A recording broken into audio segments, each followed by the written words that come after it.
बिस्मिल्लाहिर्रहमानिर्रहीम। अस्सलाम वालेकुम। जैकब न्यूज़ सां मां आहियां आबिद अली मंगरियो। पेश आहिनि हिन वक्त जी हेडलाइंस। सिविल अस्पताल जैकबाबाद जी लेडी डॉक्टर जी रिपोर्ट में कोरोना जी तस्दीक बाद संदसि घर जे 9 भातियुनि में वरितल टेस्ट जी रिपोर्ट पिण पॉजिटिव अची वई। होॾां सिविल अस्पताल जी डॉक्टर जी बि कोरोना पॉजिटिव अची वञण बाद शहर में ख़ौफ़ हिरास। इन मौक़े ते DC जैकबाबाद गज़नफर अली कादरी तरफ़ां मुतासिर घर ऐं संदसि घिटी खे पिण सील करण ते गौर कयो पियो वञे। वाज़े रहे त जैकबाबाद में कोरोना जे तस्दीक थियल मरीज़नि जो अंग 12 थी वियो आहे। आमदनी खां वधीक असासनि वारे केस में पाकिस्तान पीपल्स पार्टी अॻवान ख़ुर्शीद शाह जी एहतसाब अदालत में ॿुधणी। ख़ुर्शीद शाह समेत समूरा जवाबदार ॿुधणी ते पहुता। अदालत पारां मुख़्तसिर कार्रवाई हलाइण बाद जवाबदारनि खे नई तारीख़ ॾेई छॾी। कोरोना वारे ॾुखे वक़्त में ग़रीबनि जी मदद करियो। 18वीं तरमीम समेत कंहिं ॿिए इशू ते ॻाल्हाए वक़्तु ज़ाया न करियो। ख़ुर्शीद शाह जी सखर एहतसाब अदालत ॿाहिरां मीडिया सां गुफ़्तगू।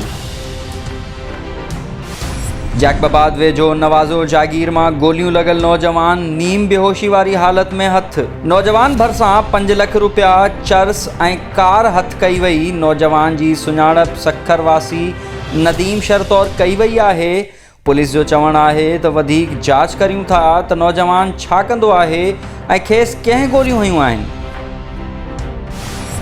ठुल्ह में खीरा कॉलोनी जे रहवासी पोरियत नबी बख्श बुर्रो खे छिते कुते ॾाढ़े विधो। तालका अस्पताल मुंतकिल। वैक्सीन न हुअण करे ख़ानगी अस्पताल दाख़िल। वैक्सीन ख़त्म थी वई आहे जंहिं सबबि इलाज नथा करे सघूं। MS सिविल अस्पताल ठुल।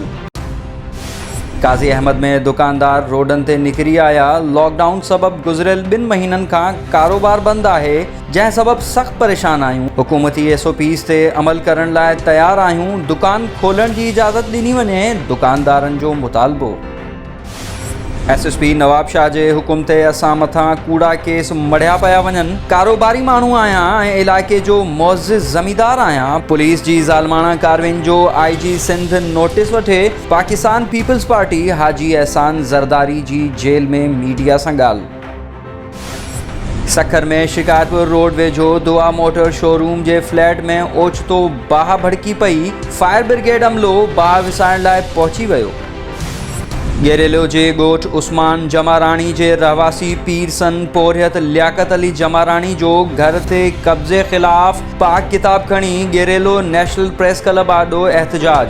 बासर फैज़ मोहम्मद जमाराणी घर में घिरी तशद्दुद जो निशानो बणाईंदे घरां ॿाहिरि कढी छॾियो आहे। फ़रियाद करण बावजूद पुलिस मदद न पई करे।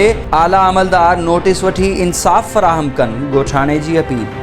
ही हुयूं हिन वक़्त ताईं जूं ख़बरूं। वधीक तफ़सील लाइ विज़िट कयो असांजी वेबसाइट www.jacobnewshd.com ऐं Facebook ते फॉलो कयो। ॾिसंदा रहो जैकब न्यूज़, ख़बर खां हक़ीक़त ताईं।